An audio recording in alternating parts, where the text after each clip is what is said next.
irekitzea Gipuzkoan. Eta eskatzen diogu idazteko bakartxo baten. Hori kutxa baten sartu eta Gipuzkoako Foru Aldundiak aztertu egingo du. Eta adierazteko ez dela horretan bakarrik geldituko, alegia ekarpen horiek aintzat hartuko ditugula, irudikatzen dugu eskubiko parte honetan gaur egun jada abian dauden proiektuak estrategikoa dirana Gipuzkoako Foru Aldundiarentzat, ez da beste mobil, adin berri, bideo, lab eta bar, sortu dianak hain justu jendearen ekarpenei esker. Akademiak, gizarte antolatua, herritarrak, elkarrekin, aldundiarekin pentsatuta, esperimentatuta abian jarri dira proiektu horiek guztia. Eta orduan, hori irudikatzeko bigarren ariketa izango litzateke. Eta, zuk herritar, ze ekarpen egingo zenuke, ez? Edo zer egiteko prest zaude, edo ze konpromiso hartuko zenuke.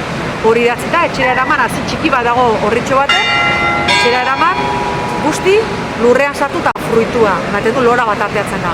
Horrekin adierazten duguna da, ekarpen guztiek fruitua ematen dutela. Hoxe da, adierazten nahi duguna etorkizuneko kapsulan.